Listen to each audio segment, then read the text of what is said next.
Hello again, everybody, and welcome to the Mike Francesa podcast on the Bet Rivers Network, brought to you by Casamigos Tequila.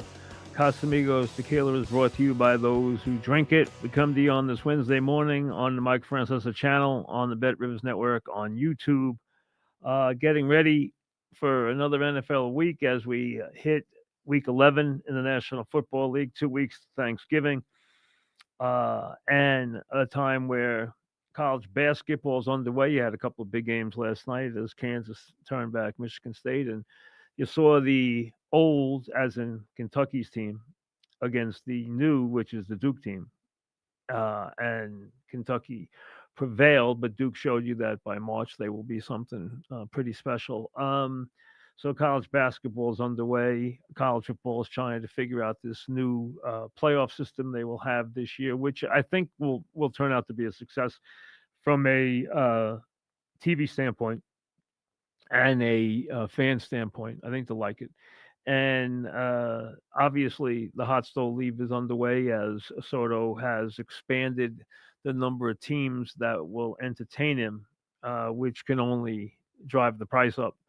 Although I still think it will come back to the primary players in a big way. I don't expect it any other way. Um, Basketball, unfortunately, is into year two of that ridiculous tournament. I Explain to me why you have a league that needs to have an in-season tournament that is completely worthless inside. Just shows you how much they completely devalue their own regular season to create this ridiculous, just mindless, worthless competition. And that's all it is. I mean, to play for nothing inside of a season just to while away games in a dead portion of the schedule is just shows you how much this league has devalued its regular season. That's all I can say.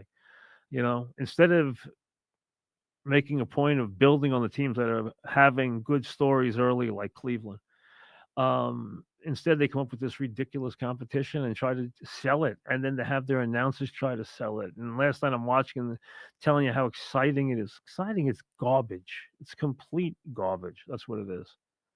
It's worthless garbage, and I refuse to pay attention to it or even give it any credibility.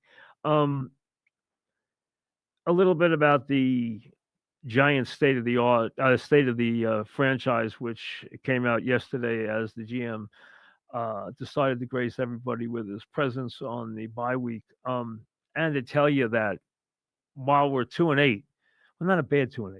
That was the message. We're not a bad 2-8. We're a good 2-8. There's no such thing as a good 2-8. And let's be honest, the Giants haven't played a hard schedule. They got beat up by a Minnesota team that's better than everybody thought they would be. They just lost to the worst team in the league on a neutral field, and that is the worst team in the league.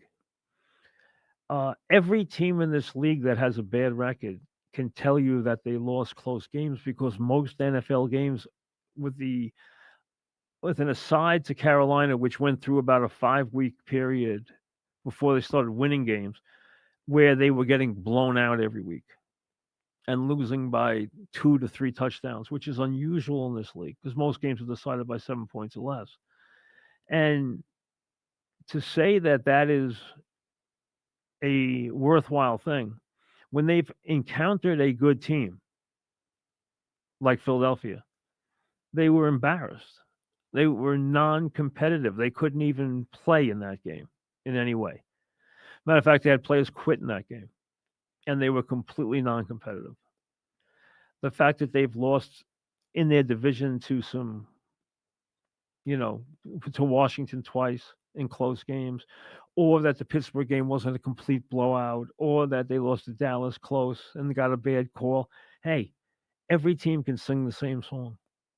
So to give that message, look, we're close. They're not close. They're not close because they have a long way to go, because it's about building unit integrity, and they have no unit integrity on either side of the ball. They can rush the quarterback, but they can't stop the run, and they get beat consistently in the secondary. and get beat for big plays. Offensively, they've uncovered a couple of rookies who can play, but they are awful in the red zone. They cannot score, and they cannot score at home. They offer no excitement, and they're going to eventually pin this on the quarterback by benching him. They tried not to pin it on the quarterback yesterday, but they will pin it on him by benching him. That's going to be what comes next. Whether it comes next week, and it probably will, but if it doesn't, it comes the week after that, they're going to bench him. And that will be their indictment that we're moving on. You see, what you heard from yesterday was a general manager who knows his time has not come. He knows that he is back. Okay, he was a confident 2-8 because he's already been told clearly, as has the head coach, that this is not their last year. That the Giants are buying into cohesion, that the Giants are buying into their plan, that the Giants are going to allow them what they expected to get when they got here, which was a chance to find their own quarterback. That didn't happen. What happened was they came here, they had a good first year, and they had to lock up a quarterback that they didn't want to lock up. Now, they only locked him up partially. They didn't lock him up fully. So they have an out. Instead of after 4, they have an out after 2. But the point of the matter is, they didn't really want Daniel Jones. They wanted everybody to know that. They wanted everybody to know that on Hard Knocks, too. And they made it pretty clear. And they undermined their own quarterback, who had given them the only success they had known because he had played well in the 1 year where they got off to a good start, which saved those guys because that first year allowed those guys to have 2 rotten years back to back and still survive their jobs. Because they have yet to do what they came here to do, and that was build a franchise around the quarterback they wanted. Now, whether that quarterback is available this year or not, well, it remains to be seen. Is he in the draft? I don't know. They don't either. Is he going to be on the free agent market? No. So is he available? Remains to be seen. But they are moving towards a new quarterback. That goes without any discussion. They're going towards a new quarterback. They're going to draft a quarterback, and they're going to take advantage of this very high pick to take a quarterback. Whether they trade up or not, whether they're at the top, who knows where they're going to wind up. We'll wait and see how this plays out over the last couple of games of the season. But what you heard from was a guy who knows that he is not at the end of his rope yet, and acted like he wasn't at the end of his rope yet, even though the record's not good, even though the body of work is not acceptable, even though no one there has done their job. But they came there clearly with the idea that they would find their own big-time quarterback to build around. And they haven't had a chance to do that yet. And they're going to get that chance. He and Dave are going to get that chance before they are sent packing. And they're acting that way. And I expect Jones to be announced next week or the week after, whatever, that he's going to the bench. But he's going there soon. And then the Giants can complete the season and lay their problems at the feet of Daniel Jones, which is what they want to do anyway. As for the Jets, it is a colossal. You have players basically trying to save their reputations now, is what it comes down to. There's nothing left for them to do other than that anyway. There's nothing there that is really salvageable. There's nothing there to protect. I mean, some people are going to try and drag Rodgers' legacy down now. I've seen a couple of things like, oh, go back and look now. He's really not that good. Well, if you think that's what you're going to take out of his year with the Jets, is that he's not that good, you're not going to destroy the brilliant career he built. Sorry. You're going to add an ugly addendum to it, but you're not going to destroy it. It was too good to destroy. It was too special to destroy. It's one of the great quarterback performances ever. That's the bottom line, whether you like it or not. And now, in this year, no matter what happens, it's not going to destroy it. It's not going to add to it, that's for sure. I don't know why you'd want to go on and try this again. I don't know what his future holds for him. I don't know what future holds for the franchise because, first of all, I don't even know what Johnson's going to do. Is he going back into service for Trump? Is he not? We don't know. Probably won't know till January. If he does, they'll have some changes, but they may have already made their move with Woody here before they even get to that stage. I'll have to wait and see how this unfolds. But just expect more of the same when it comes to the Jets. As far as the Soto negotiations, I still think it will come down to the Giants. It will come down to the Yankees and the Mets. I really don't see the Dodgers. I mean, I'd be very surprised if they do. I know everyone's trying to build them in as serious contenders. If they are, it's amazing if they are. I would still think it comes down to the Yankees and the Mets. I'd be surprised if it doesn't. I think the Yankees understand how important it is to them. He is a very viable option because of how young he is and how productive he is. So from that standpoint, you can justify just about anything with this guy. Anything inside 10 years or less, you can justify very easily. The question is, what does he want? What does he want away from baseball? What does he want overall? What's going to be the selling point? I don't know. We're going to find out. So,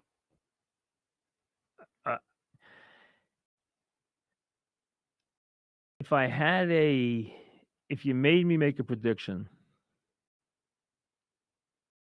I think he stays with the Yankees, but not by a wide margin. But that would be my most logical reaction. But again, not by any strength of numbers. It would be very close between him and the Mets. I would be surprised by anybody else, including the Dodgers, and then I'd be very surprised by anybody outside of that. A couple of things. Number one, before we get to some emails, which I will get to,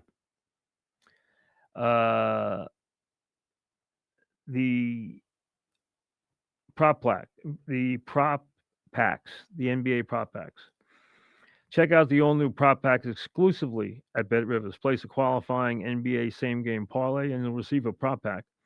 You'll earn extra rewards for your player card based on the number of points he scores. You can open rare cards that have a top prize of $10,000 in bonus credits. Terms and conditions apply. See the BetRivers app for full details. Tear into the action.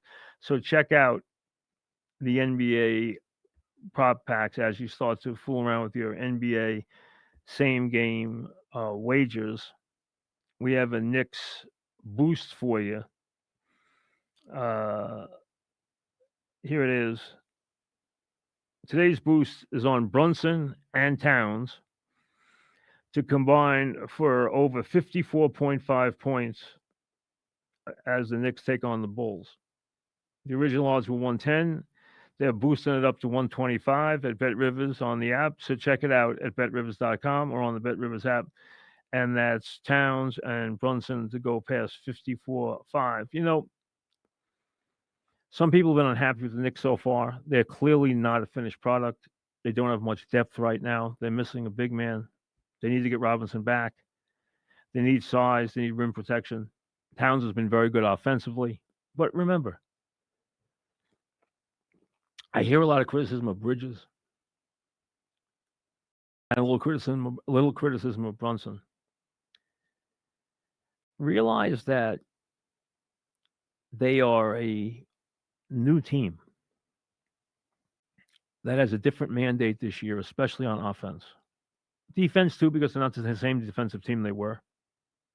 They clearly don't have the rim protectors that they had. They don't have the rebounding that they had. They are not the same team. Now, you are asking guys to do things a little differently. You are asking guys to share the ball differently. The guy who is going to feel the brunt of that the most in the starting unit is Bridges because he is by nature an unselfish player. I know people are talking about that he's got a problem with his 3-point scoring. If you look for his career, he hasn't. This year, right now, his 3-point scoring is off. It's 31%, which is way below his career average. Been in a little bit of a shooting slump, fine. But remember also that he is picking up the scraps in that offense right now. Somebody has to. They are trying to play this from the top down. Make Towns happy and comfortable. Make Brunson comfortable. Then make other people comfortable. And whoever gets theirs and whoever has to radically change a little bit and accept less, be willing to do that. Bridges is by nature an unselfish player. He can be as much of a scorer as you need him to be. We know what kind of wing defender he is. So when people are going to get on him because they're going to say his production's down, realize that he's willing to sacrifice to make this work. It's going to take a while for this to gel. Plus, I don't think it's the finished product. Plus, they need to build their second unit dramatically. So let this take time and play out. It will. It's not going to happen overnight. Not by any stretch of the imagination. So don't think it is. But those who are going to be critical of Bridges in the long run will learn to appreciate just how talented he is. And he is very talented. But he's unselfish. Somebody has to be in that offense, has to be unselfish. There's only one ball. And the primary game is going to be Brunson and Towns. Or Towns and Brunson. That's the way it's going to be built. The others are going to have to fend for theirs. Some nights yes, some nights no. It's the way it is structured. You're going to have to live with that right now. If you're Bridges, if you're Hart, if you're Anunoby, you're just going to have to live with that. It's going to be games, yes, games, no. Most nights, Towns, yes, Brunson, yes. But even Brunson, a little different than it's been. As Towns goes off on prolific, forays, which he's done a couple of times already this year. But be patient. Be patient. It's a new team. Be patient. And it's not a finished product.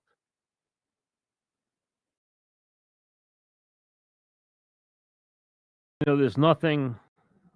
You got to be honest about it. With 2 weeks of Thanksgiving, there's nothing about New York football to even be remotely excited about.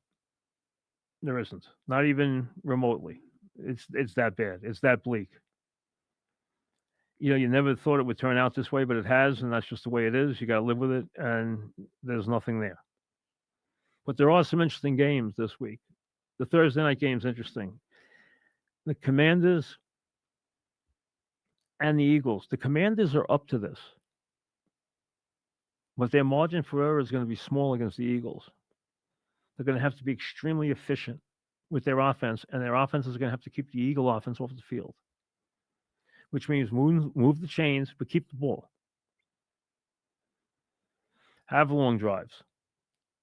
Give their defense some rest so that Eagle defense doesn't grind it into salt, which they will.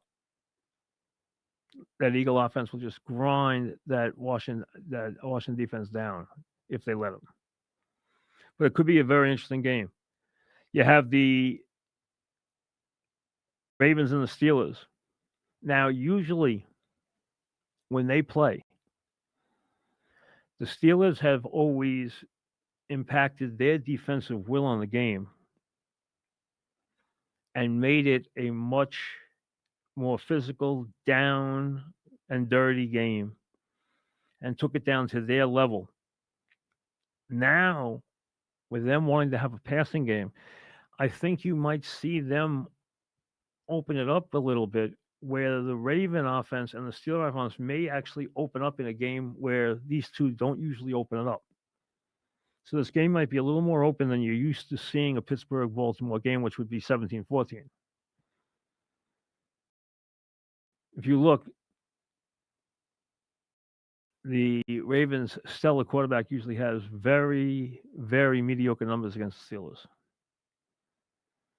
The Chiefs and the Bills. Now, Chiefs last week were done. Denver was just deciding what yard line they were going to kick the field goal on. And they line up to kick the field goal and it gets blocked, and the Chiefs live another day as an undefeated team. Have they done it with mirrors sometimes? But they know how to win close games. Now the Chiefs go to Buffalo, and this is the Bills' chance to shine. And I think the Bills will beat them on Sunday. Bengals and Chargers is an interesting Sunday night. They booted that game there and booted out the Colts and Jets mercifully. Bengals are a good 4-6 team, but they're a 4-6 team for a reason. Chargers are a 6-3 team for a reason, even though they don't have a whole lot of firepower. And then the Texans and the Cowboys on Monday night. Now, the Texans have lost some tough games, including that game to the Lions last week. But they should be able to throw the ball all over the Cowboys. And that Cowboy thing is a mess right now. On the field, off the field, anywhere you look, it's a mess. A big mess. Giants mercifully have a bye. So do the Bucks, the Cardinals, and the Panthers. Cardinals playing well at 6-4. 4 games in a row and an impressive one against the Jets last week. Emails. Mike Francesa podcast at gmail.com. Let's see what's on your mind this week. Paul starts us off. I'm a patient Giant fan, and I want some stability. That said, they've whiffed on picks in recent drafts, terrible coaching mistakes. Is Mara doing the right thing, committing to bringing him back? I think he committed to give this group, when they came in, they were promised the right and the opportunity to go find their own quarterback to build a team around, the way Washington has. They did not have an opportunity to do that. So I think that John, who wants to be patient by nature, does not want to be reactionary here, and he wants to give this group a chance to grow. And that's what he's giving them a chance to do, and to pick their own quarterback, which they will do this year. Rob, it feels like nobody fears the Yankees anymore. Nobody talks about the magic of wearing the pinstripes. The franchise has lost its edge. Do you think this all started after the 2004 collapse?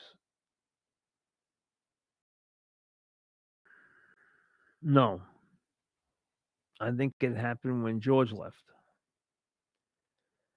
See, George, for all his eccentricities, always promoted that the Yankees were special, because to him they were. The Yankees of his childhood were giants. They were kings. And he was always able to convey that because he believed that. He used to give that speech in spring training about, pinstripes and, the whole thing. What it meant to be a Yankee. And I think he believed it. And I don't think anybody is the keeper of that flame anymore. And I think in modern baseball, that flame has been extinguished. The Yankees are just another team now.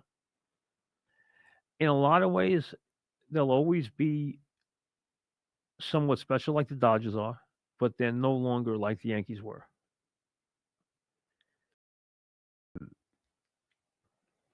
If the Lions and the Chiefs played this weekend in the Super Bowl, who do you think would win? The Lions. Today, the Lions.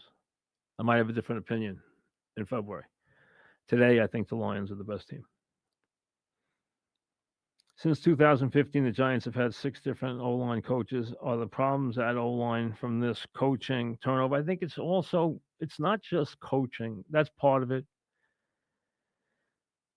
O-lines have to be coached in a certain way. A real good O-line coach brings a fire, but he also understands the importance of a camaraderie and that his unit has certain qualities. If you could bring certain qualities to an offensive line group, what you would want them to have is versatility, flexibility, and toughness. And I think you teach that in a cohesive manner, and that's how you get a really good offensive line. It doesn't have to be big name guys. It doesn't hurt when you have a guy like a Quentin Nelson or a Martin on your offensive line, but you don't have to have one of those guys. Kelly, Sam Darnold is a free agent at the end of the year. It also looks at this point that the NFL draft isn't going to produce any can't miss quarterbacks this year. I'm not sure about that yet. Giants haven't gone for a starting caliber QB in free agency since Kurt Warner. Do you think Sam Darnold? No, I don't think Sam Darnold's the answer. And I think Sam's done a really good job. Now, Sam has the arm, but he's also been and continues to be a mistake-prone quarterback. If you notice, he has thrown a ton of interceptions lately. Sam can throw any pass, and he can play the position and he can move the team, but he's got to cut down on his mistakes, and they still can rear their head. And I'm sure right now the Minnesota coach staff is trying to coach some of those mistakes out of him because I think they're an issue. Last couple of weeks, he's had a bundle of interceptions. John, who do you think the Jets should bring in as a head coach? I'm not sure yet. I need more time to think about it.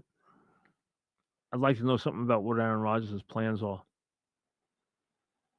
I think that does play into it.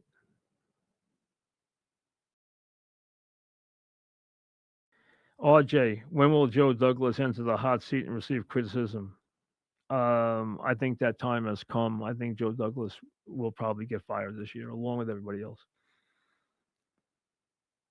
Brian, the Knicks have no depth. We saw them fizzle out in the postseason, and we are seeing now early in the regular season. Is this on Tibbs? Well, they've also had injuries, but they do need to build a bench. They have improved a lot offensively. They have improved their starting unit dramatically. I didn't want to give up Dante. Nobody did. They didn't want to either. They are not a finished product, but they do have a team that's capable of winning a lot of games. Do need the depth though in the worst way. Bob, could you see any scenario where the Mets bring Alonso and sign Soto? With them, yes, I think it's possible, but I don't think they're going to sign Alonso, and I think they do want to desperately sign Soto. If you ask me right now, I think Alonso's gone. Doesn't matter about Soto. I think Alonso's gone. We'll see you later on.